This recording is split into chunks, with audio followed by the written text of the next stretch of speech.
Hello, I'm Joshua, And I'm Leah, and we would like to thank you for listening to the Reasonably Prepared podcast. a preparedness resource for the complete beginner, We are here to help you on your preparedness journey. without the paranoia, fear, and doomsday often associated with preparedness. If you find our podcast helpful, please subscribe and leave a comment letting us know. And now, on to the show. Okay, good morning. I think we're going. We're ready to go. 3, 2. Good morning. Good morning. How are you this morning? I'm awesome. How are you this morning? Are you I'm awake? good. You I'm woke up. awake. What time did you got up? Considerably earlier than me this morning. Oh, well, I got up earlier than you, but not early enough for myself. Oh, were you awake at all for the storm that rolled through last night? I heard it faintly. I was up. It was a pretty awesome storm. I Was came it? down, watched it out of the window for a while. It Oh, wow. dumped for quite a while with lots of light. I haven't seen a storm like that in a while. Oh, It was a really good thunderstorm. well, good. Now I don't have to water my tree. No, you shouldn't have to water anything out there today. It dumped rain, buckets of rain. Awesome. Yeah. Mm-hmm. All right. Excuse me. Okay, well, welcome to the Reasonably Prepared podcast. Welcome back to Reasonably Prepared. We are grateful that you that you listen. You just dated yourself. I did it again. Every podcast. One of the listeners told me personally, he says, no, say it every time. Do it every single time. And because he's got like 6 years on me. He's like, nope, I want to hear tune in. I want to still feel like when I'm listening to a podcast, I'm listening to a radio. I'm like, well, it's not a radio. You're not tuning in anything. He's like, I don't care. Just say it every time. It comforts me. And I accidentally said it this time again. That's funny. Yep. Okay. So today we're talking about something that we are actively having to put into practice for the last several weeks. But before we do, I don't know what you're talking about. I mean, I've been actively putting this into practice for the last 10 years. Well, yeah, okay. Sometimes okay.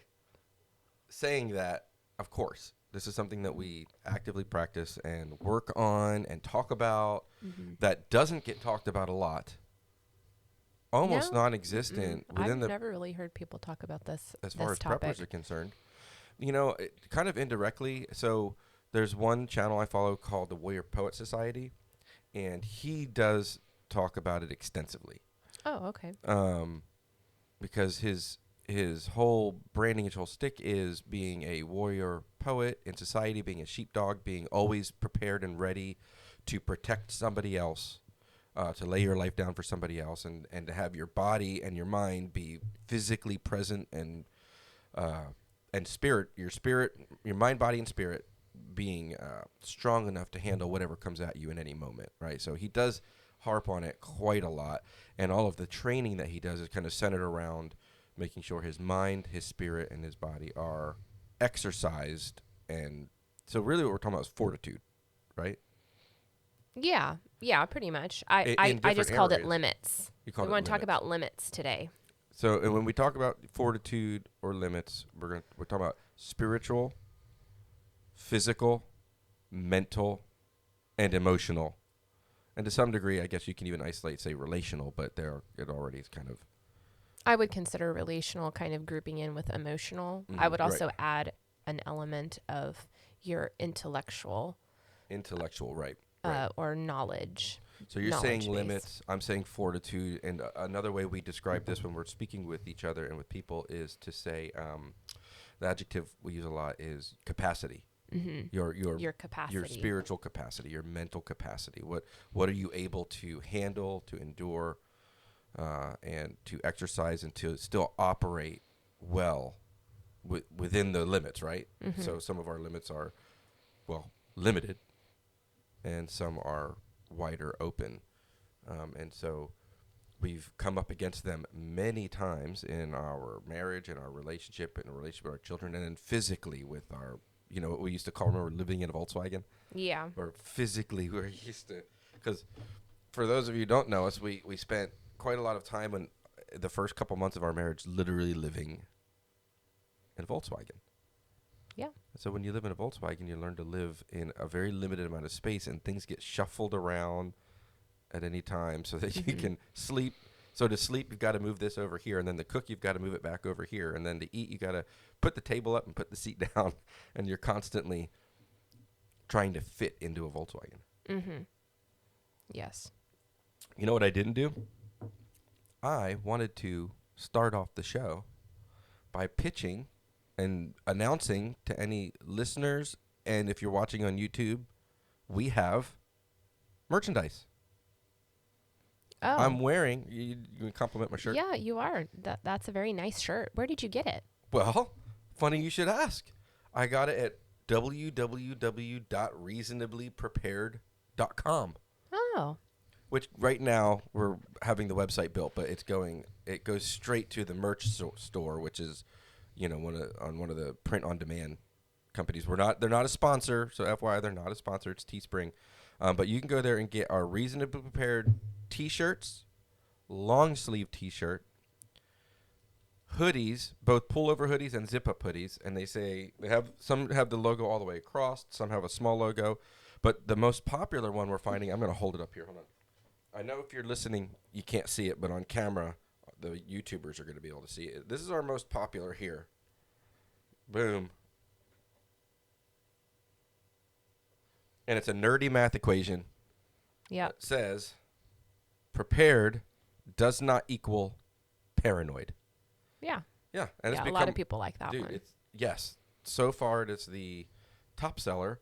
So please head over to reasonablyprepared.com and buy a Christmas present for somebody or a birthday present for somebody with the Reasonably Prepared logo, or the prepared does not equal paranoid. We have others that say prepared, not paranoid, that people like, but the prepared doesn't equal paranoid is the most, so far, the one people like it the most. And we'll be putting more up there.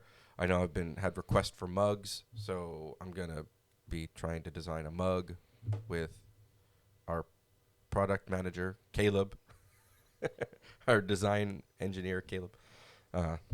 If you want mugs, let me know. I've already been told we want mugs. I've just got to get on that and do it. So go to reasonablyprepared.com, order some T-shirts, wear them proudly, and let people know that you are prepared for whatever comes. Back to fortitude. Okay. Back to fortitude. Lita, you have... that was a little bit of a stick in my bicycle wheel. So I'm just letting you know. That's fine. Well, that's always fun. I was thinking about fortitude. I know. And I got sideswiped by swag. Yep. It happens, but hey, when you fall off the bike, your adrenaline goes, and then you can keep going. I don't know if that's a good enough analogy. Anyway, so generally speaking, this doesn't get talked about enough, I believe, and I think it's super duper important to talk about this and to consider it and to exercise in these arenas. Exercise like you would your muscles, your spiritual limits, your fortitude, your emotional, your physical, health and wellness, physical muscles, physical body. So it looks like you have some notes.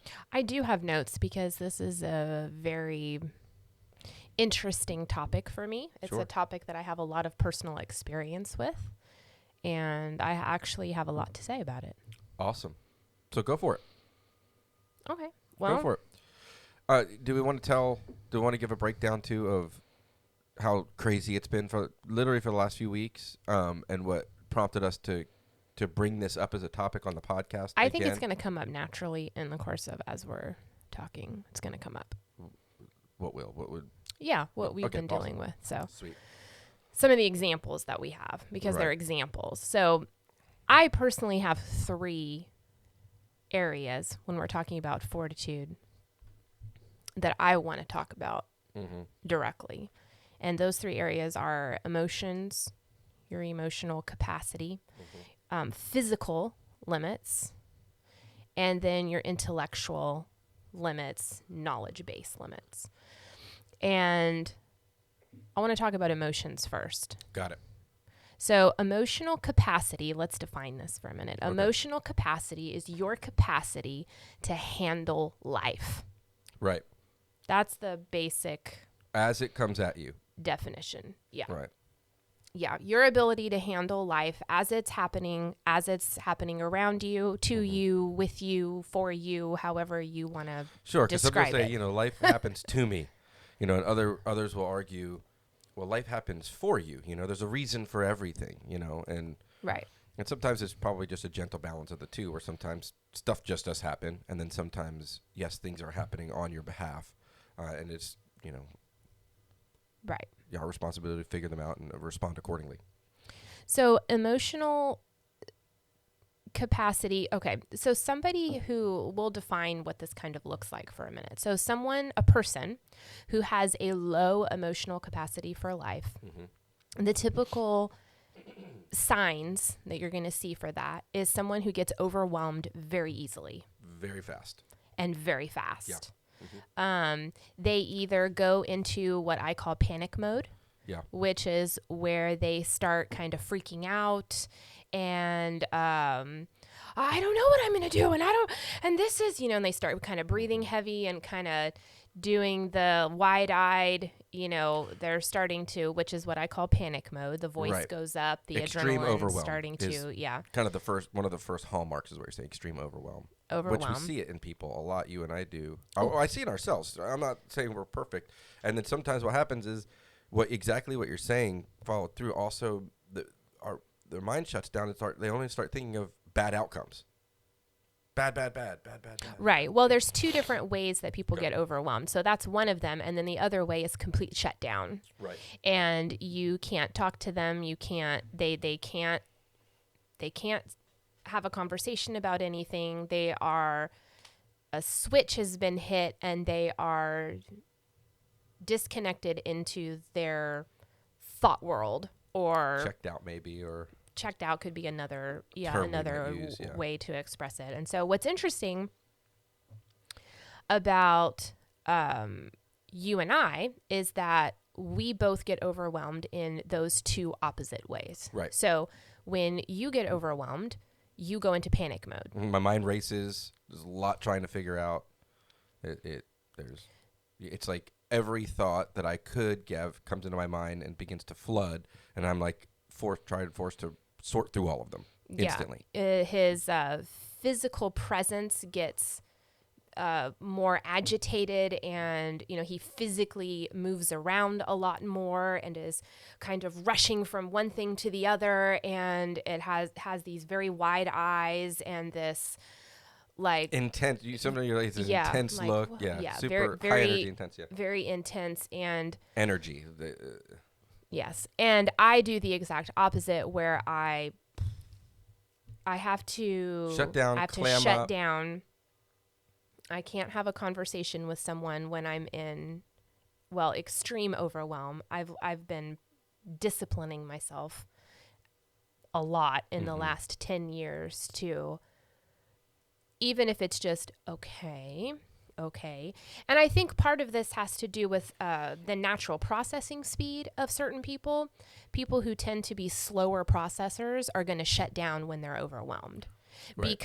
And you have to think out of it in this way. You've got this onslaught of information. Something just happened that was very negative or very big.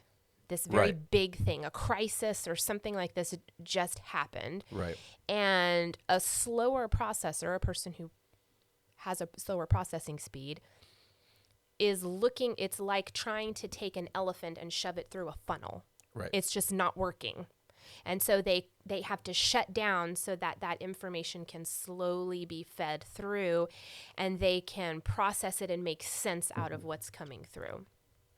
Whereas a person who typically goes into panic mode, I feel like they are a faster processor in real life, and everything is coming at them at once, and they're processing and receiving everything that's coming at them at once, but their inability to think rationally about it and to make accurate judgment calls kind of goes out the window. Right. Properly compartmentalize what's because coming. it's too fast. It's too fast. It's too fast, and they're making decisions, snap decisions that might not have all the information there. Mm-hmm. You know, and then the recourse of them is happening in real time as well. So now we're having to figure out, okay, I just made that decision. Now how is it affecting the rest of the decisions I just made? Oh crap, did I make the right decision or the wrong decision? You know, in this moment, as opposed to not making a decision at all, which both of them could be detrimental. Right. Right. Right. And so why is this important? Why is this important when we're talking about preparedness? Well, I think it's kind of a no-brainer, but right. Well, this is super important, people, when it comes to preparedness, because in a time of crisis, right. Number one, you need to know which one you are. Okay, Sure. and I'll get to that in a minute. So you need to identify which one you are so that you can start training yourself to properly deal with that kind of response. And like I said, I'll get to that in a second. Cool. But you also need to know how the people around you are, because as soon as you see this person's shutting down, this person's freaking out, and you need to know how to deal with that. Right. How to handle that, how to help that person. A person who's in panic mode in a crisis needs to be removed from the situation. Yeah. Because most of the time, a person who is, and I'm talking about full-blown panic mode, where they're going into hysteria. It's the stereotypical, get it together, man, slap him across the face, kind of situation. Right. But and for a time, they need to be removed to calm down. Right. They need to go to a separate place where they can chill out. Even if it's just for a short period of time, right? Yeah, even if it's just it might even be just for a couple minutes. The ideal situation, because, see, Ari, I don't think that we're ever going to completely get rid of this response. Like, whichever response you are, I don't think, maybe, I don't know, I guess we could talk to Navy SEALs or, other people who have gone through extensive training. The Jason Bournes. To how to, right? I don't know about those guys. Right. But I'm just saying, your average Joe, I don't think it's really possible for them to completely get rid of. Like, you'll never completely get rid of that panic mode. Overwhelm. But here's what you can do. Yeah, you learn how to manage it. And this is where the talking about limits comes in. You learn how to push against those limits to make yourself bigger. Right. Because the point is that if you can push your limits to increase your capacity, then it takes bigger and more drastic stuff to rattle you. And your normal average stuff, or even like a something that's not average or normal, it's not going to disrupt you quite as much because your capacity is bigger. It takes more to tip you over. Yeah, super practical though. Let's super practical and give real life. So I'm reminded right now of when we ran out of water. Yes. We had no water, zero water. Okay. Well, hold on. You got to give some background. So here we are. We live in Northern California. Right. And we were living there during the drought. They had a really bad drought. This would have been like 8 years ago. And we had moved out onto some property, and our house was connected to a well. And with a tank. The well had it sat up on top of a hill, so it was fed by gravity. Well, the well was not fed by gravity. The well was an actual well, and then it stored water in a 1,500 gallon tank, and then that tank sat up on top of a hill, and the water was gravity fed. It would run down the hill and supply our house with water. Right. Well, during this drought by August, it was not uncommon for there to simply not be enough water coming out of the ground to fill this tank. And so we had only, I think it was the first or second summer that we had lived there. Right. When I opened up the tap and no water came out. Right, and back up even a little bit more. We knowing that it could happen, and attempting and working on our preps. I'll call it our being preparedness. We together. I say we installed a 2,500 gallon rainwater harvest system. Yes. Okay, so we had a 2,500 gallon tank, and it was full of water as well. Yes, it was. It did have water in it. Yes, that is true. Yes. So what I'm getting at is we did think ahead, and we told ourselves, well, if we ever run out of water, now we're good. Yes. Right. Yeah, So and this is important because it creates some security, but to some degree a false sense of security as well, because you don't know. Number one, I'll go over this in another podcast when we start talking about water, but you consume considerably more water than you ever considered that you do. On just basic life. People, we consume 20 times more water than we understand that we do, generally speaking, because it's so convenient, right? We don't. Yeah, we really don't know how much water we're actually consuming. So that's number one. But number two, this is specifically what you're talking about when you're talking about the mental, either fortitude or your mental limit. Yes, we ran out of water. Now, I'm at work, and you're a stay-at-home mom at four children, homeschooling. So you are sole proprietor of managing the house itself. We're talking laundry, dishes, cooking, clean. Right. You're the manager of this, right? And you do a spectacular job, by the way. Thank you. You're awesome. Oh, you're welcome. You are a blessing to us. But go over with, because there was a short period of time we run out of water. We're like, well, I guess now we're going to have to figure out how to use this rainwater harvest, right? So we started. Right. Well, what was happening is we were using, and this was fine. We're like, oh, okay, we don't have water. We don't have water now. You open the taps, nothing comes out. Okay. So we had those, I think they're like 2-gallon plastic containers with the little spigots on them get at the store. They're 5. Those are 5 gallons? Yeah.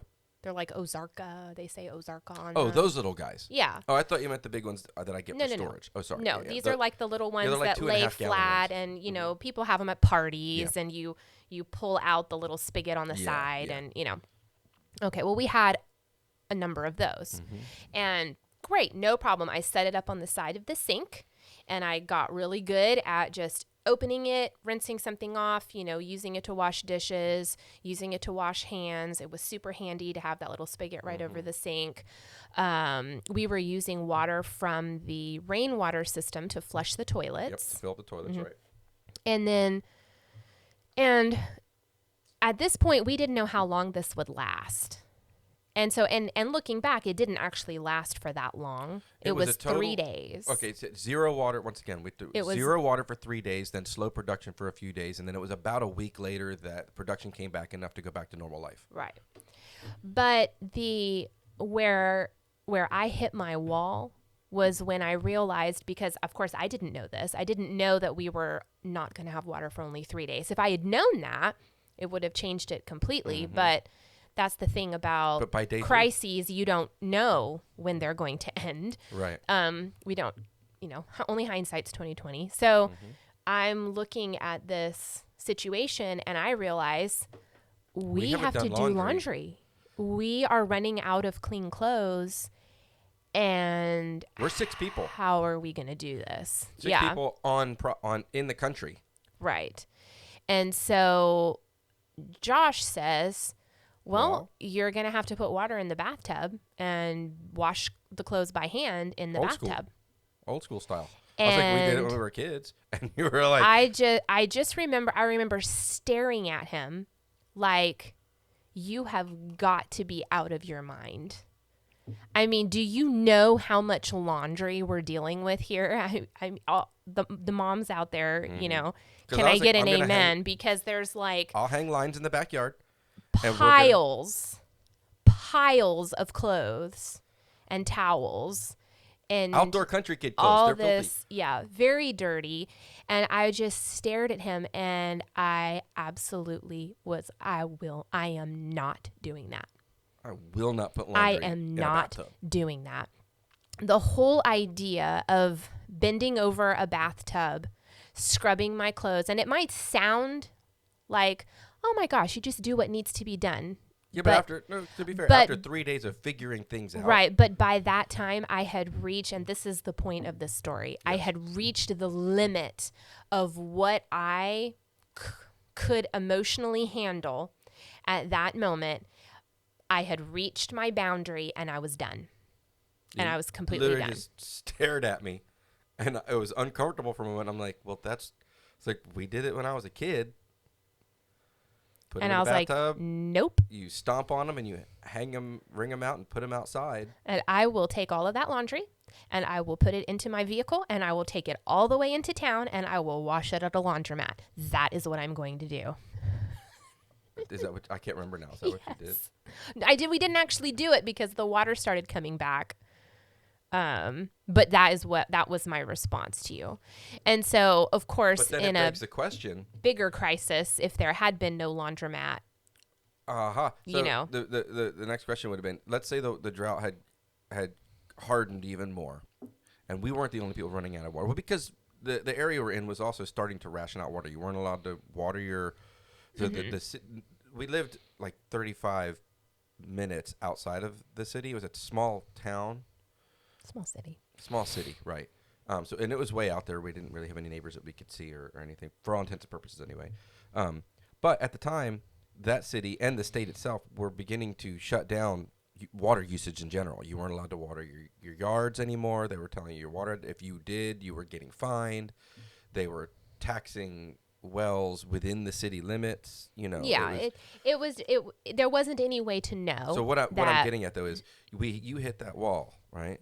Mm-hmm. And thankfully, we didn't have to live past that few days, and our water started coming back, and we were reasonably good, right? Mm-hmm. But if the city or the state or any municipalities did start rationing water more, and you're not allowed to go to the laundromat now, Mm-hmm. you got to think to yourself: are you like today, right now? Do you think you're capable of doing it? There was a town, I can't remember exactly where it was. I don't want to look it up. Somewhere in the Midwest or maybe even slightly close to the East Coast, and their water supply went bad. The whole city's water supply went toxic.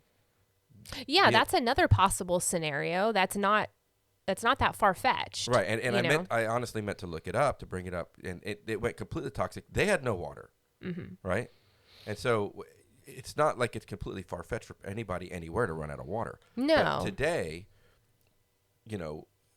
would you say that your mental capacity in this arena, because if it had been longer term, and you did go to the laundromat, thank goodness you were able to do that. I can't remember you going to the laundromat, but even still, if they'd have said, no, you're not allowed to do that either, we would have been forced to do laundry the old school way. Right, we would have. And I would like to say that at this point I would handle it probably the same way that I handled the break-in. So we had a break-in, last week. And was it last week or the week? Yeah, it was about a little over a week ago, where we were out camping, and on our drive home, we get a phone call from the Waco Police Department saying, "Hey, your neighbor called. Some people broke into your house, and they dragged out a whole bunch of stuff and piled it on the fence next to your house." They were sleeping in your home. And they were sleeping and hanging out in your house. Like, there was a mug of milk on the counter. I mean, they literally were like moving in. Oh gosh. And you feel really vulnerable too when that happens. I didn't feel vulnerable. I was very angry. Oh, I know you're angry, but you feel like, when I say vulnerable, it's like, my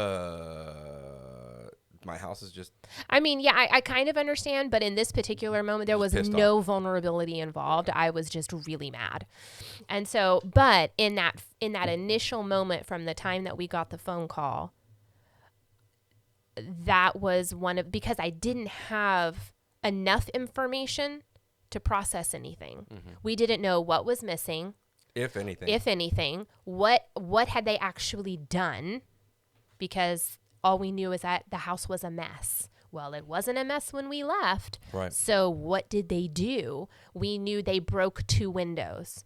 Well, what does that mean? Because we have very old windows. Did they break the glass? Did they smash the, 104-year-old wooden Original windows original from the house, window, what are those called? Those wooden dividers on the inside of the window. They have a name, and I can't remember what they are. But ornate windows that were custom made 100 years ago. Did they break that? And if they did, oh my goodness, how am I gonna fix that? Who am I gonna even call? Who does that? Right. All of these questions, and they all involved unknowns because we didn't have enough information to make any sort of decision or to move forward. So I knew in that moment that I could feel that shutdown starting to happen. Mm-hmm. But at the same time, because I've identified that is my overwhelm response, and because I've been dealing with it and I've been training myself and I've been working with myself for the last 10 years, I knew that this is what was happening inside of my mind. I knew that I did need to be left alone with my thoughts. And because this was not a crisis situation in the sense of like a decision had to be made now or something needed to happen right now, I was just driving. So I had permission to do that. It was okay for me to be lost in my thoughts for an hour. No, it was 4 hours. While I'm driving. Remember? We were 4 hours away. Right. I know it was 4 hours away. My point is that it only took me an hour. Oh, got it. Yeah. I needed that 1 hour to be lost in my thoughts while I'm just driving. And then once I got the phone call from my parents who had gone to meet the police officer, and she starts giving me all no, they only broke the glass. They didn't touch the wood. This is what it looks like. This is what they did. She starts giving me all the details. That's when I was like, okay, now I can take action. Now I have something to work with and I can move forward. Right. So I feel like that response was a definite growth response from the shutdown that I had experienced when we ran out of water. So it was encouraging to see, okay, I think that I am better equipped to handle a crisis than I was back then. That's always encouraging. But it goes back to our aphorisms. So feel free to go back and listen to our aphorisms and podcast. But one of them is, practice as if. And we talk about it. I mean, we use that term all the time. And that is anytime we're doing something that we want to be constantly engaging and practicing our minds and our bodies and our spirits, exercising them so that there is growth. Right. Part of it is, let's say, going back to the water thing, one of the ways you can practice as if and get yourself mentally and physically prepared to endure that is to shut off the water. Turn the water off and do some drills. Do a day drill where you don't have any water. Yeah. And you see what it's like to turn on the faucet and nothing happens. Right. I'm putting out a video too here when we were camping that I filmed when we were camping, why camping is great preparedness practice. It's good practice as if because it gets you out of your normalcy, out of your comfort zone, and you're practicing how to live on less. Right. Really, one of the biggest things that pushes people over into their emotional capacity is getting out of their comfort zones. Yeah, out of their basic their routine and what they're comfortable with. And when people create for themselves very small worlds where they're only comfortable in certain. If this is going right and this is going right and this is like everything has to be just so in order for me to feel comfortable, then the smallest crisis is going to tip them over into either panic mode or complete shutdown. Right. And so this is a good transition into we are surrounded by natural training opportunities to expand our emotional capacity all the time. Especially if you're a parent. Yeah. If you are a parent, you have built-in opportunities every single day to expand your emotional capacity. If you can learn to look for them and use them to train yourself. Yeah. So children are people. They are born persons. Yes. We know this, okay? Children are immature. We are all children who have learned how to hide things behind maturity. And so in a crisis, for a lot of people, their inner child comes out. Yeah. And you've got to deal with that. Okay. Well, so I mean, there are a lot of us early on, myself included, any of us are guilty of this, and that is to constantly be working on averting the crisis as opposed to properly responding to the crisis. Responding, processing, dealing with it, doing. And in Western culture, we're great at averting cultures because it's really easy to spend money and get out of a crisis. Right. You know, right. It's super easy to do that. Right. From convenience foods to, we live one of the most comfortable lifestyles, which I think is awesome. I'm not saying it's bad and we shouldn't do that. No, I know you're not demonizing it, but the reality is that it makes it very difficult. We are soft. Yeah. As a culture and as people, we are very soft, and we are a little delicate and fragile little flowers. Right. When you compare us to our grandparents. Our grandparents, our great-grandparents, even ago. Other cultures in the world, we're pretty delicate. Right. And so except us Gen Xers, we're pretty awesome. We figured it out. Us latchkey kids. So part of the training that you can put yourself under is, I'm not saying go out and find a crisis. Don't invent crises, please. Don't do that to try to beef yourself up. Right. Now, at the same time, you can create them in a sense of, I'm putting on a backpack and I'm going out into the wilderness for 4 days. You can synthesize in that way. You can recreate, right, sure. if you will, like that. But going back to children for just a minute, if you can learn how to, and of course, I mean, we could have a whole other podcast just on this subject, but if you spend time in learning how to help your children work through their relational problems between each other, between you, teach them, social training, how to handle things when things don't go their way, how to respond when dinner's yucky, how to serve when someone is hurt or is sick, and serving them, and how to do that. And specifically to what you're talking about, it's something that I've spoken about with lots of other dads. I try to do a lot of encouraging of other dads, as because being a mom and being a dad is hard work, and sometimes it's a thankless job. But this is something that the Lord has directly dealt with in my own life. So I've and it's resonated really well with a lot of, like, say, your brothers and other people men that I've spoken with, and that is the distinct difference between reacting to something and responding to something. Right. Okay.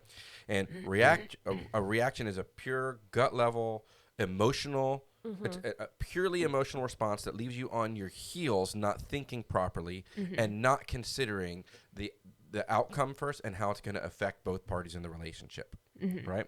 But responding is a slower, more methodic process that engages the mind and the spirit and puts the relationship with the people before just, say, fixing the problem. Correct. Right? Correct. So we can either choose to react to something or learn and teach ourselves in all of the things you're talking about, because it's really easy as parents to be, by the end of a day when you're dealing with, say, like, the terrible 2s or 3s or whatever, just to start doing a lot of blame and self-pity, be like, oh, just he's not a good kid, or they're not a good kid, or they're just being I don't understand why you always have to make my life so hard, and and all this kind of stuff. But the reality is those are built-in opportunities. That's reacting.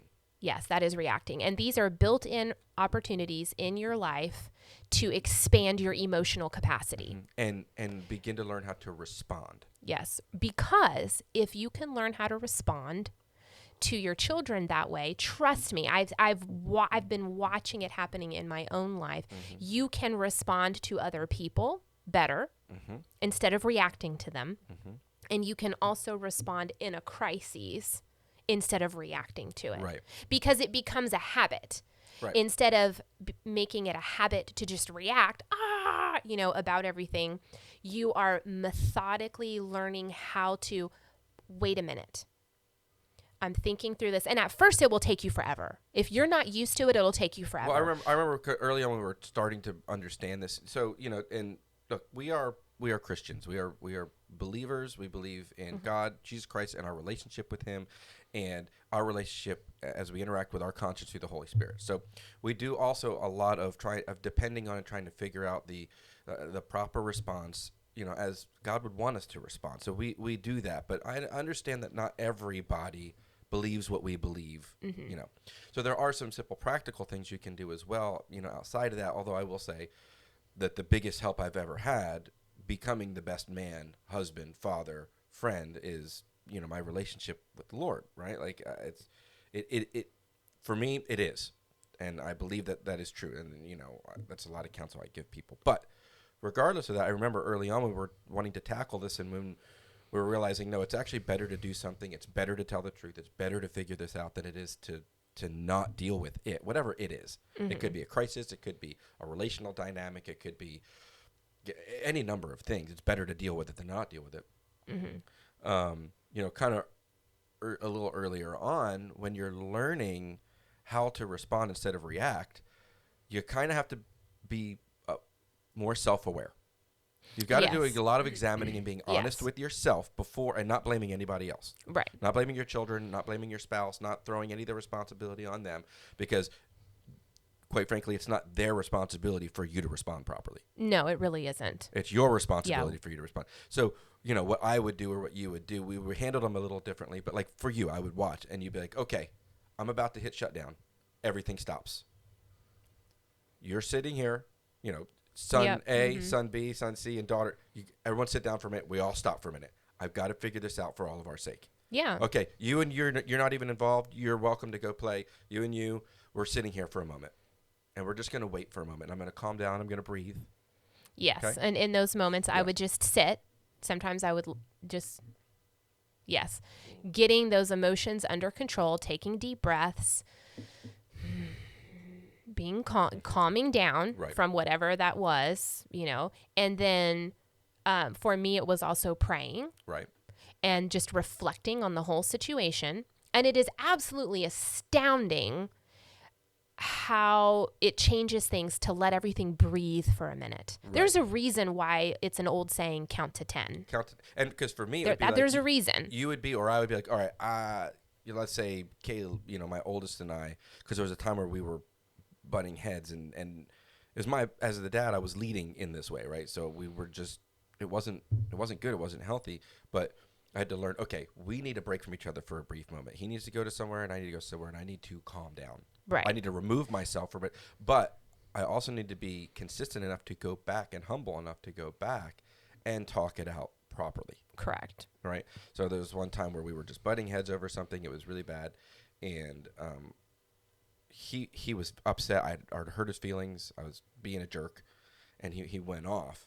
And so it gave me the opportunity to breathe, to organize my thoughts. What I actually was trying to accomplish was I was wanting to help, but I was being a jerk about it, right? And so I went to the little country store, bought a little soda pop that he likes and that I like, and I went back out into the woods where he was, and I'm like, look, real men sit down and talk things out. I bought you a drink, and I'm humbling myself to tell you I'm sorry that I was being a jerk. What I was trying to do was this, over something insignificant like a little drink. Right. So it's those times where we can train ourselves. Yes. All of these things that we're talking about, these are just some of the ways that we have built-in opportunities in our lives all the time, even if to expand ourselves emotionally. Right. If you don't have children, I guarantee you work somewhere. Who is that one coworker that just absolutely drives you insane? Right. That is a built-in opportunity to expand your emotional capacity. You might not have children, but you might be a teacher. Right. That is another opportunity to expand your emotional capacity. And you live in a neighborhood and you've got neighbors that just drive you up the wall.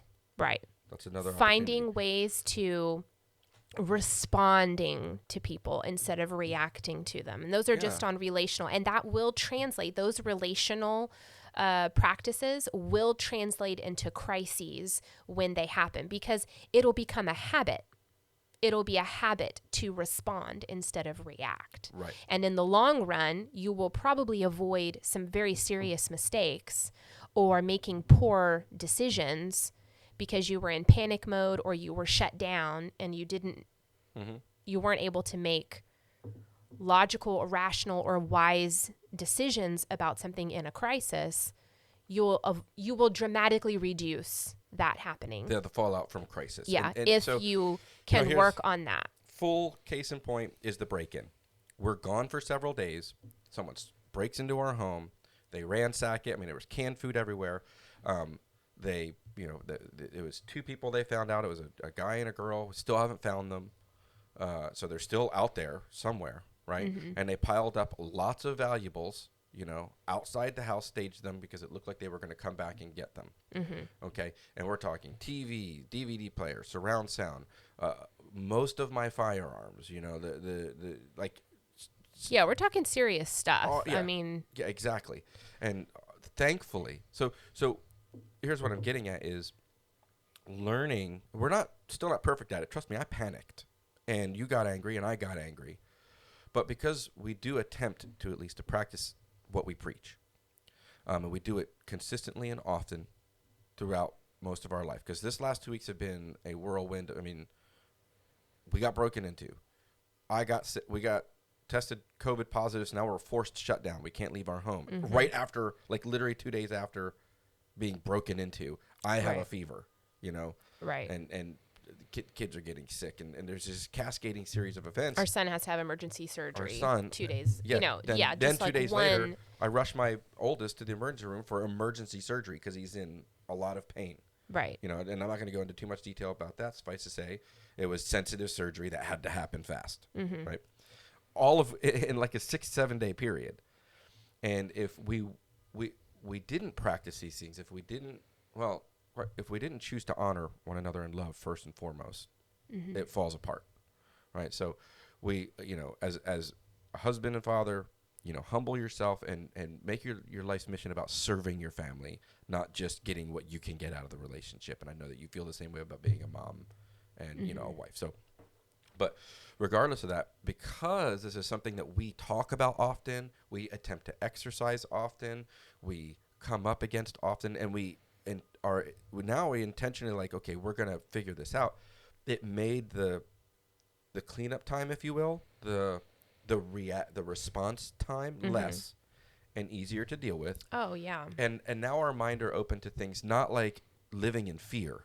Oh, being constantly afraid that somebody's about to break in and being constantly afraid that we're going to be sick or we're going to do this or we're going to do that. No. But it enabled us to think, to go, okay, well, now we know we've got some holes in our security game. Right. What do we need to do? What are inexpensive? Because we're not made of money. Our finances are spread super thin with COVID because of everything. And so now I'm like, okay, trying to have conversation about, okay, well, what can we do to make our house a little less appealing to criminals? Okay, well, we can do this, this, and this. Mm-hmm. I can do this for free. Mm-hmm. And then you start thinking clearly, and you can respond well and continue building and continue moving forward without paranoia, without fear, without victim mentality, and continue being proactive so that it doesn't happen again. Right, okay? Because you're looking at it through the lens of an opportunity. Right. These are opportunities. And as a Christian, I believe that nothing happens to me that's outside of God's omnipotence, mm-hmm. Which just his sovereignty of being an almighty God. And so instead of looking at what's happening to me as this horrible thing and it's so unfair and life is so unfair and I can't believe this happened to me, the victim mentality and going into self-pity, mm-hmm. which never, ever, ever gets you anywhere you want to be. Right. It just makes it worse. Ever. Right. Instead of I'm looking at, okay, these are opportunities. This is an opportunity for us to learn, mm-hmm. to grow, to patch up some holes in our game, mm-hmm. to be challenged in even just in expanding our emotional capacity, getting bigger and learning how to navigate things that happen to you that are unexpected, unplanned, and what are we going to do? You know? And it's an opportunity to stop and reflect as well and choose gratitude. Mm-hmm. Thank God they didn't get away with everything, right? Thank you to, whether you're a Christian or not, you're super spiritual or not, you can choose to gratitude and thankful for to be thankful. what you do, what could have happened Right. Yes, we got COVID. We tested positive for COVID. Yeah. But it was, for us, it was like a mild cold. Yeah. And so we're choosing to be thankful for that, because I've read the stories and I've seen how other people are responding to this illness, and I'm thankful. I'm Right. thankful. I'm thankful that in the grand scheme of things, I mean, yes, they did take cash, the criminals, the burglars did. Yeah, so they got away with some cash. They got away with sizable cash, amount of cash. but they didn't take anything else. They didn't get your firearms. They didn't take, they All were the thwarted TV by a neighbor. And Right. so thank you, neighbor. Thank you that they didn't get away with this stuff. Thank you that the surgery went well and everything was fine. Thank you, like you're saying, yes, focusing on gratitude, being thankful. And I wanted to kind of tack on to that as part of the emotional capacity discussion is it is really important that if you have been running from something emotionally, that you start dealing with it as part of your preparedness game. Because if you have issues with your family of origin, if you have issues because of your childhood, and I've got if you have issues in your marriage and you and your 100%. spouse are just not, you've got relational dynamic that's far from healthy. All of this stuff is going to exacerbate a crisis. It's going to make a crisis nearly impossible to deal with. Right. And it's going to make it last ridiculously long, and the fallout's going to be significantly greater. Right. So we're seeing this in the COVID lockdowns. Right. Because as soon as people started having to spend time with each other in their homes, the divorce rate started going through the roof. That's tragedy, people. That's sad. That terrible. means that their relationships were unhealthy. They were sick to begin with. And then when a crisis hit, and they were forced to all be in one location, they did not know how to get together or how to get along with one another relationally. They probably didn't really know each other because of leading separate lives and doing their own thing. Like now we're forced to deal with, or forced to, educate our children or be with our children more. So yeah, now I'm drinking stuck went with up my substantially kids. too, and I'm Drinking like, went oh, up. gosh. Divorce went up. All of these things. All that means is that these relationships were not as healthy as they could have been before the crisis hit. And all the crisis did was just expose what was going on. Right. So don't underestimate in a preparedness, yes, you need water, you need food, you need all these things, but part of your preparedness game needs to be strengthening and building your relationships, because when a crisis hits, what you're actually made of is going to come full blown out for everybody to see. And you don't want to be the person that everyone else is grabbing by the arms and dragging off set because you're a liability. You want to be an asset. You want to be an asset in a crisis. Right. Not a liability. Right. And that, it starts with our most intimate relationship, our marriage and our children, and then goes out from there. So, am I wanting to serve? Am I wanting to make it better? Okay, look, to not be judgy McJudgersons on people who are in, terrible, awful, stress-laden situations right now. Please hear from us that we want this to be actually a call to arms, an encouragement. Yes. Use it, please, instead of, change your mindset, mindset regarding this. And instead of just thinking of it as, oh, this terrible thing that's happening to me, and now I'm at odds with my husband or my wife and my children, to change your mindset, to use it as an opportunity to get bigger and be the person. So part of that frustration is your spirit, your soul, or your deep, or we'll call it your subconscious mind, realizing something's not right. Right. Mm-hmm. It is wrong. And it makes you upset, So maybe hear our words and realize, okay, maybe I can start to identify some of the things that are a little off and start working on them so that they don't have to be that way. Right. Find a counselor if you need to. Absolutely. Find people who can help you navigate this and who can help you expand and get bigger.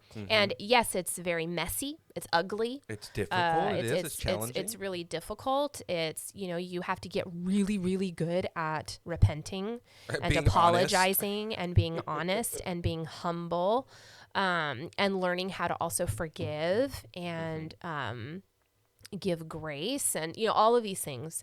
Right. But again, we could talk about this. We could, and I'm going to incessantly. I'm going to equate it to this, and we'll segue out of the emotional part of it and into the physical part. Physical, I mean physical fitness and health and wellness, right? Yes. And so similar to what we've been talking about, responding and exercising your mind and your spirit, the way to wrap your brain around all that is physically is to understand that it's actually no different than what you do with your physical body when you're getting healthy. Right? Yes. You put your body under controlled stress, right? So you put your muscles under some controlled stress to build them up. You put your body under some controlled eating stress, and I'm not talking about extreme diets or things like that, but to discipline yourself. And I'm even so just bad at this. Basic restriction. I'm not going to eat junk food anymore. Right? Yeah, exactly. I'm not going to be addicted to junk food or addicted to caffeine or sugars or things like that. And I'm manning up. This is something that I struggle with, and I'm working on. I'm getting better and better at it. But you got to realize that you're in this position, identify it, be honest about it, and then be proactive and do something about it, right? Yes, and that is what you need. That's what you're saying you need to do with your emotional capacity. Be intentional. Is the same way. We must. Right. And you have to recognize, I'm going to feel sore. I'm going to feel tired. Yeah. This is going to make me feel like, I don't like the way that this feels. I feel like stressed out, or I feel just exhausted, emotionally exhausted all the time. Right. Well, that's because you're pushing against your limits. And just like when you get physically exhausted from lifting weights or running and you're super sore when you haven't been working out for a while, you've got to push past that and you'll get stronger, and you'll just continue getting stronger as you continue. I want to say one more thing before we go into the physical aspect, and that's just this nifty little tip that I found that I use occasionally when I'm pushing up again, when I feel like I'm starting to approach my limits. Again, I've trained myself to be very self-aware, and so I know what it feels like when I start approaching my limits. Right. And so when I start approaching my limits, and I actually got this, I don't know if Navy SEALs actually do this, but the internet said they do. Okay, awesome. So, but I found it to be helpful. I found it to be helpful, and that is to physically stop. Yes. If you need to take everyone around you who's under your care, either you remove yourself, make your kids sit down, whatever it is, make the environment be still for a minute. And then you close your eyes and you visualize in your mind a box, a 3D box. Like a cube. Like a cube. Okay. Yes. And in your mind, you picture yourself at the top of one corner, and you take a deep breath, and as you're breathing in, you start at the bottom corner of the box, and as you're breathing in, you are imagining going up the side of the box, and as you're breathing out, you are going down across diagonally to the other corner of the box. And then you do it again. You breathe into the top of the box, and then you go down diagonally to the other side. And you do that all the way around this imaginary box. And it works. It works. Yeah. I think that it has something to do with bringing your heart rate down. Okay. And it's focusing your mind's eye is focusing on this very simple and slow task. Yes. It's supposed to take 4 seconds. You're supposed to allow 4 seconds in between going through the diagonal. And then going up and 4 seconds across and just that rhythmic. What you're doing is you're controlling your breathing. So my other buddy, who we're going to have on the channel at some point, he's going to come to the house and help us with some security things, is a Marine. And he said, and your brothers, I've talked about this with your brother who's Army, and who's an officer? Yeah. Right. And combat training, blah, blah. Anyway, and then talking with Josh Canalora, dietitian, workout guru, when we talk about, putting your body through physical things and your mind through physical things. And across the board, when you start reading about physical fitness, mental fitness, mental toughness and spiritual is the idea of controlling your breathing. Controlling your breathing is actually then releases whatever chemicals are necessary and calms you enough to have you thinking clearly. Just that alone. That's the very beginning is controlling your breathing. They teach UFC fighters this. They teach police officers this. They teach military this. Workout gurus this. Spiritual gurus, religious, new age spiritual gurus, and even biblically, when you're, praying, is to just breathe deep, and good cleansing breaths, right? And for me personally, when I'm going down that 4-second diagonal, I have some very specific verses from the Bible that I recite to myself, and it's just mentally. It's all in my mind. I don't actually say anything out loud, Some although I'm sure you could. Right? It could be a form of meditation. And so this process that I'm describing is super practical. Right. It's not hard to do at all, and it's really, really helpful. It really works when you start getting to that, because by the time I make it around to the other side of the box, it's like I open my eyes and, okay, we're going to do this. Yeah. And it just kind of centers for a second so that your brain steps out of panic mode or out of shutdown mode and into engagement with, okay, this is what needs to be done. This is what needs to happen. So that's all. Yeah, it actually helps mitigate your adrenaline spikes. Yes. Yeah, absolutely. Yeah. So now I want to move into the physical component. Yeah, physical and health and wellness. Yeah. And really there's a ton that could be said on this, just like the emotional stuff. I don't want to harp on it for too long, because I know we've taken a long time talking about emotional capacity. Well, for mind, body, and spirit, everything's connected. They influence each other. They do. And they all are similar. They're similar in how you respond to them. Yes. Okay. And so physical limits, pushing against your physical capacity. This is pretty straightforward. I mean, you're not going to be able to carry a hurt person if you're not get winded walking up the stairs. Right. You're just not, that's just the reality of it. If I have to, Hey, no. Case in point, I took Liam hunting. Okay. So there's the importance of learning how to, harvest your own food, whether it be vegetables. And so I took Liam out hunting. And we shot a really large pig. It took everything we had to get this 230-pound pig into the back of my truck. Right. I'm a 45-year-old man. And now Liam's, 14, and he's just starting to grow into himself. But it took everything we had to deadlift damn near 250 pounds into the back of the truck. Well, imagine if I had to do that repeatedly. Right. Because people were hurt. Right. I'm some sort of natural disaster has hit your neighborhood or something like that, and you're trying to be a part of the rescue team. Well, if you're not physically fit, you're going to have a heck of a time being of any use. Being serving. Yeah. Being able to help, being able to serve. And with hunting as well, we've talked before about, when we lived out on our property, which we don't live there anymore, but when we did, if we had to hike in, to get water, do you know how heavy water is? Water's heavy. It's like 8 pounds It's like a gallon. 8 pounds a gallon. Right. So I'm carrying, what am I going to carry? 2 5-gallon buckets of water a mile back from the stream where it was. Yeah. So that's 40. Not going to happen. That's 80 pounds of water. Not going to happen. I was not in any physical, I'm not now in any physical condition to carry 80 pounds of water a mile down. So that's just one example. I mean, obviously that's a little bit more of an extreme example, but it's still an example of overestimating. Don't overestimate. Well, actually this would be don't underestimate how important it is that you are in good physical condition, so that you don't really know until you put yourself through the physical test. No, you really don't. That's and the reality. So that's why I believe that every preparedness minded person should have a workout routine, exercise routine, and rhythm going. I lost mine when we moved here back in March, and COVID hit, and I never was able to pick it back up again, but it's on my list of things to start doing next week, and I'm really excited about that. Sweet. I'm expecting to be very sore. I'm expecting to be tired.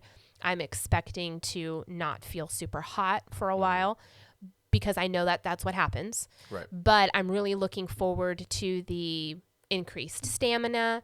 You sleep better. I mean, the benefit, you can do a basic Google search and find all of the benefits to just being working out and you're being physically healthy too with your diet and eating, taking the right eating supplements, well, whatever it is, eating well, keeping yourself in physical regardless of what we good shape believe, regardless of what side of the fence you're on politically, regardless of what information you're choosing to run with on COVID, right? Because like it or not, when we talk about social media, we talk about the news, and we talk about regular media, we talk about doctors, we talk about all of these things. There's so much information out there that there's so much conflicting information. It feels like no one really knows what the crap is going on, right? But there are some things that if you really start researching and you're willing to get through some of the muck, one of the reoccurring patterns is one of the best way to defend yourself against COVID is not necessarily the mask. It's not necessarily, it's not necessarily the isolation, although there's studies that say that works. There's studies that say it doesn't. But across the board, doctors will agree. It's just people don't like hearing this. It's not sexy. That being healthy, eating healthy foods. Who knew that being healthy was the best defense against an illness? Physically healthy is the best deterrent you have for any sickness or any virus at all, regardless of whether it's pandemic, regardless of whether it's the flu, regardless of whether it's whatever, bacterial infection that you can get, strep throat, whatever it is, being healthy. And once again, I'm not perfect at this. I'm trying very hard. It's another reason why I've started this channel, so I can be accountable to myself and other people in doing this. I'm going to same thing you're doing. I've begun researching the type of working out I can do that's practical to preparedness. Like I want to do workouts that are functional fitness, like being able to pick things up properly, being able to haul things, being able to carry things, being able to have good range of motion and have good dexterity to be efficient. I'm not just trying to bulk up. I want to have stamina, things like that. But being healthy and working on that and being intentional on the food that you're putting in your body, which is why I think it's so important that you learn how to harvest your own food. It makes you understand what you're actually putting in your body. Right. It makes you understand what it's like, where all that meat wrapped in cellophane actually comes from, and it makes it more valuable to you, and it makes it more valuable what you're actually putting in your body and how you're using it. If you're trying to grow a garden and you realize how difficult it is, it actually makes the fact that there's vegetables for $1 a pound on the shelf on a grocery store really valuable. You realize how valuable they are, so then you start taking a little bit more seriously what you're putting into your body, and so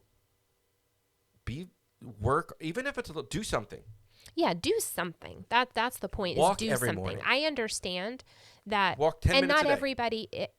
There are a lot of people with health conditions that. Maybe genetic conditions, they feel like they have no control over those, or other, maybe you have to take medications for certain things that you can't do anything about. We have several friends who are diabetic. Right. They have to take insulin. If they don't take insulin, they will die. Right. Okay. And that is unfortunate. And I know it's a source of frustration for them, but even for that, part of their preparedness is being as healthy as they possibly can be. Right. For their condition, for where they're at. They want to be as healthy as they can. And at the same time, their preparedness regimen, if you will, needs to keep that in mind. What happens if the supply of insulin gets disrupted for some reason?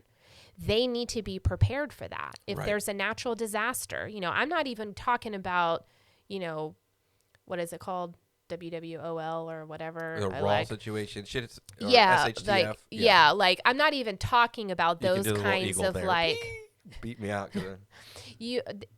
I'm not even talking about those kinds of extreme prepper scenarios. The COVID thing has changed the game for us preppers, because I have pictures that I'm going to put on another episode of going to the grocery store. Yeah. And there's zero meat in the entire cabinet. Nothing was on the shelf. There's nothing on the shelves. Right. Okay, yes, people went and panic bought, but now we're also seeing shortages because manufacturing slowed down or shut down in many cases. And when I talk about manufacturing, I mean talking about manufacturing of canned goods, of the meat markets, of the cattle industry came to a creeping halt. The chicken industry came to a screeching halt, which is going to disrupt the supply chain over long periods of time, and that'll be a whole other thing I do as well. But now it's not far-fetched. Our country, Western culture, has actually watched as the shelves were cleared off of things, and some of it was even just not perspective, but perceived.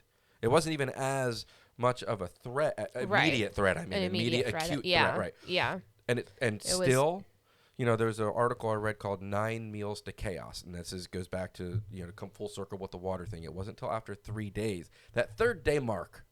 There's something about the third day. Right, and 9 Meals to Chaos means you got 3 meals in a day.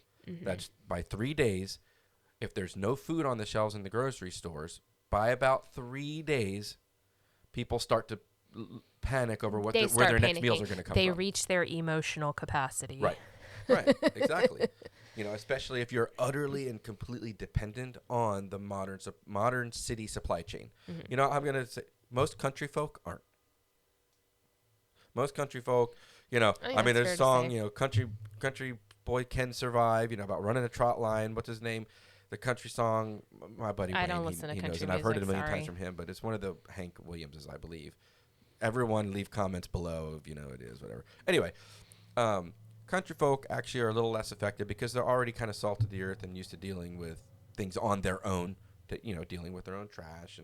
But if you're in a suburban area or an urban area, this is going to be a little bit more challenging for you to consider this and put into practice. I know for me it has. When we lived in the country on 14 acres, I was naturally physically more fit because I was working my property.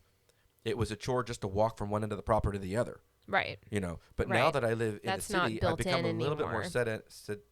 sedentary. Sedentary. Yeah.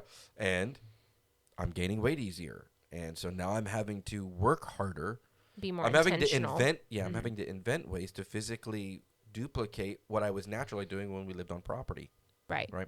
But what I want to say about the people with health conditions and and medications is that needs to be part of your preparedness regimen. Yeah. You need to need to have, what am I going to do if this supply chain gets disrupted? Right. And is it possible? I know that doctors won't always give extra they won't allow you to have extra medications depending on the medication and stuff like that. But if it's possible for you to have extra so that you can have an extra, even if it's just an extra week, if something gets disrupted and you can't get a hold of it, or something happens and the pharmacy shuts down and you can't get a hold of what you need, do you have something, even if it's just a week supply, to buy you some time? Right. Because, until things hopefully would kind of come back and you'd be able to get a hold of some. And that is specifically about things that are life-threatening, life-saving medications. But if you're on medications that are not life-saving, I would really encourage you to talk with your doctor or research or do what you can to try to start getting off that stuff. Because number one, you'll probably be healthier for it if you start addressing the actual root causes of things and not just the symptoms. But also, you won't have to rely upon that particular substance in order to function. Right. And if something happens and that substance goes away, then you just become a lump on a log, and that's not helpful. So some of the common ones, the ones I'm just gonna call them out right now, is if you smoke, you need to stop. Yeah. You need to quit. Do whatever you can to quit. Yeah. Because number one, you're going to be physically better off. There's no argument on the face of the planet that's going to say otherwise. Right. So physically, you're going to be better off. The cool thing is your lungs are one of the organs that actually can rebuild themselves. Oh, okay. Right? It's my understanding. Unless I'm completely wrong. But you can regain some lung capacity. I'm sure you probably can. You know what? Maybe I have to research. But go ahead and do your own research on that, but that's what I thought. Okay. I'm not a doctor. Well, regardless, either way, you will be better off if you stop. Right. We do know that. Yeah. And So for one, me, it was caffeine. well, hold on, I'll get to that Okay. one in a minute. But yes, if you deal with that, number one, you'll be physically better off. You'll be in a better physical shape and be more physically fit to run, to do these things without gasping and, clutching your chest for air because you can't breathe. Right. But also, have you ever been around a smoker who can't get a hold of cigarettes? I have. You have, because I and smoked at the beginning of our marriage. Those are the last people I want to be around in a crisis. Oh, I can man. tell you that. No joke. No joke. They are belligerent. They are irritable. They are just downright nasty and unpleasant to be around. Right. And if I'm in a crisis, if there's a natural disaster going on or any crisis around, and they can't get a hold of cigarettes, and they start doing their shaky thing and their snappy thing and freaking out thing, and they're going to be carted off out of the situation while the rest of us make rational decisions about what needs to be done. Right. And the same is true with caffeine. So that's, for me, it was because I drank limitless amounts of caffeine.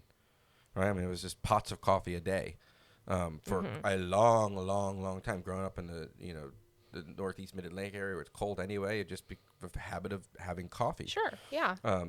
Coffee is a huge habit for a lot of people. Addiction. And anything you're addicted to. Yeah, it is an addiction. So if you you require a cup of coffee to function in the morning, if you require a cup of coffee to function in the afternoon, then the chances are very likely that if you can't get a hold of that, you're not going to be able to think clearly in a crisis. During a flood, during a fire, during a tornado comes through, and any number of things that are real life could actually happen. That does any happen number to of people. things when we talk about. It's an added stress. It's unnecessary. Right. So what I do, I weaned myself off, and I got unaddicted to caffeine, and now I just drink decaf. Yeah. Which, yes, it's true. It doesn't taste the same, and I still get and the people morning, make fun I of still him get for the ritual, it. But I'm not addicted to caffeine. But for him, the payoff in a preparedness sense is worth it. Yeah, I don't need it. Yeah, I just he doesn't enjoy have it to have as a it. routine thing. Right. That, it's not. I can go days or whatever. I do go without it. In fact, when I'm at work, I don't drink coffee. I only drink it when I'm at home. Right. So I know this has gone extremely long. Hopefully it hasn't bored anybody to tears. But the last thing, it's super important. It is really important. And the last thing I wanted to just bring up is our intellectual limits, our knowledge-based limits, and that is really it's important because you want to be. I know that if you're listening to this and if you have any sort of desire for preparedness, you want to be helpful. Yes. You want to. You don't want to be, like I mentioned earlier, you don't want to be a liability in a stressful situation or in a crisis or in a tragedy or any of those natures. You don't want to be a liability. You want to be an asset. Right. And so we talk about we want to be an asset for ourselves where we're not relying on other people to feed us, clothe us, save us, all that. Right. So we want to be an asset in that way, but we also want to be an asset to help others who are in need. If I need to go over to my neighbor's house because it's on fire, I want to be able to, physically help in whatever way I can, whether that's grunt labor or that's cooking meals or sometimes, but when you talk about the intellectual, sometimes too, it translates into the knowledges that you do have. So the that's more what I mean. That's where I'm going. Math, right. Right. That's where I'm going with it. So I would encourage you. Well, number one, just as a person, we are designed to learn. Yes. Okay. Don't get me started on education, but we are. As persons, we are designed to always be learning and growing and expanding ourselves intellectually. Right. And so if there's a skill that you find interesting that is useful to preparedness, which I think almost anything can be, then grow and develop that skill so that you have something of use to offer when there's a crisis or an emergency. My mom is seamstress. She loves to sew. And at first she was like, well, I don't really know anything. Like, I don't have anything to bring to the preparedness game. You Right. know, I'm not. And I said, you know how to sew. That's a huge skill. Yep. Of, you can make clothes, and she does. She can make clothes. She And for can people do. who want masks, she's making masks. She's making masks for that kind, for that need. There's a lot of needs that can be met through sewing, a lot. And so that's what she provides. And that would be a useful skill that she can then, in a really serious situation, she could trade for other Right. things. I will Right. make this for you for this meat or eggs or these other things that I don't know how to grow. I might not know how to hunt, but I can trade my sewing for meat. Right. Or, like you're saying, understanding basic physics, math, I mean, math came into play. even chemistry, Yeah. and understanding, Once again, a basic cursory understanding of, well, quite frankly, of how our governmental system actually works, as opposed to, right. That'll eliminate a lot of fear right there, because, Right. you might look at, Fred Schmed that just got Right. elected and be like, oh my God, he's going to do X, Y, Z. But And if really, you that's not a function of the understand, executive branch of government. yeah, if actually. you Right. understand how our government functions, then your fears will be a little Like, oh, alleviated well, by I like, can't do that. okay, he can't do that. I know he said he was, but he can't. Right. Or, it would take a huge deal in order for that to happen. And so the chances are lower, just understanding probability I know and there's a lot of risk. And political turmoil right now, and it's almost all warranted to some degree by somebody. But yeah, and so read, cultivate a love of languages. Our Right. oldest son actually has a huge love of languages, so he's teaching himself a bunch of different languages. Spanish being, I think, the highest second language. Is that right? Yeah, absolutely. If you want, being bilingual Right. is going to immediately add a huge use component when you can communicate with other people. Across cultures, yeah. Yeah, across cultures. Or language barriers or whatever. Yeah, or language barriers. Or Thank even you. culture, Yeah. yeah. But being able to communicate, learn how to communicate well in English, for crying out loud, Absolutely. especially in a crisis where your natural communication abilities are going to kind of go out the window. And when I say, me personally, when I say what you're saying, learn how to communicate in English, please.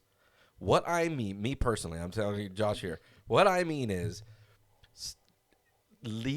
stop communicating on Facebook, stop communicating through text, stop communicating through bullet point social media, and actually have conversation with people face to face or on the phone. Yeah, I will and say this. practice Okay, speaking to somebody. look. I'm an introvert by nature. Okay, so I'm speaking to all of the introverts out there. I understand the appeal of all of these things that you just mentioned. You're an extrovert, so you don't understand. Right, no, I don't. I but do. At the same time. I understand them. It is way easier to shoot someone a text than to give them a call. It is way easier to order stuff online than it is to go into the store and deal with a person and explain your needs. And I get it. But the problem is it's way easier to mouth off behind a keyboard without any repercussion than it is to give your belief system to another person. Yes, while that's they're very present. true. That's very true. It's a completely different dynamic. But anyway, Yeah. the point that I'm making is that if you are an introvert like me, you have to be very intentional about forcing yourself to communicate with others. Find someone who's really good at communicating. Make friends with them. Yeah. Or if you have a friend who's already a good, solid communicator, get with them So and just practice. yeah, I don't want to interrupt, but to go full circle, we'll bring it full circle now. And this is part of the practice as if it's challenging you, find somebody who you trust, who's a talker, and who you even might be a little jealous of, maybe because of how they communicate with people, or you admire them, or you just like the way and form a relationship with them, and have conversation. Just go to coffee, buy them coffee once a week, and just ask them questions, and put in the work necessary, the small amount of work to stretch yourself in that Yes. in that way, in that arena. Yes, But- if you're faced with the option of either emailing a person or calling the business, Call them so that you can get used to talking to that person, introducing yourself. Hi, my name is Ben. This is what I'm looking for. This is what I need, and getting used to communicating with your words. Right. Opening your mouth. Yeah. Instead of bullet point text, with poor grammar and not real words. And no punctuation. And no punctuation and half-spelled words. Oh, I'm just going to say it. It makes people look dumb. So, and I'm terrible. And they could be the most intelligent person on the planet. Yeah. But as soon as that stuff comes out. I am terrible at spelling and punctuation, so that's another reason why I don't like shooting text. I'd rather just talk to you and not have to worry. I'm so slow at it, and it's cumbersome to me. Anyway. I'm already against it. But so to go full circle. Yeah. Go full circle. 3 areas. Yes. Emotional capacity, physical health and wellness limits, and your intellectual and knowledge base. Which is mind, body, spirit. Yes. In general. And welcome the challenges. Don't fight them. Don't feel like leave the victim mentality behind and start change your mindset. Start realizing that these are either A, life is happening for you, or B, even if it's happening to you and at you, that you can rise above and meet the challenges. You can rise above. People, this is why we love Cinderella stories. Yes. This is why we love them. The rags to riches story, everyone gets so pumped and they cheer, and we're so excited for them because it is possible to rise above. It doesn't matter what kind of family you were born into. It doesn't matter what kind of physical limitations you deal with. It doesn't matter what situations are happening in your life around you. You can learn, you can grow, you can rise above all of those things to become farther along than where you are now. Yeah. And if you believe that you can't, I'll leave you with this. Henry Ford said, if you believe that you can or you believe that you can't, you're right. We believe that you have what it takes and what's in you to even start small. Start baby step. Go back to and listen to our aphorism, one, and where we're talking about, I keep saying mantras and our philosophies. Just don't bite off more than you. Start small. Start working on these things. It could be just as simple as telling somebody you love them every day. To do start small in any one of these arenas. If you need any help or advice, you can contact us at reasonablyprepared@gmail.com. Just email us, and we'll do our best to get back in contact with you. If there's anything you want us to do a podcast on or create content on, let me know. We want to do that, and I want to let you know once again to go to reasonablyprepared.com, buy our stuff, because it does help us out to do that. And we want to say thank you for listening, and hope this blesses you, and hope that this helps. Yes. Have a great day. Awesome.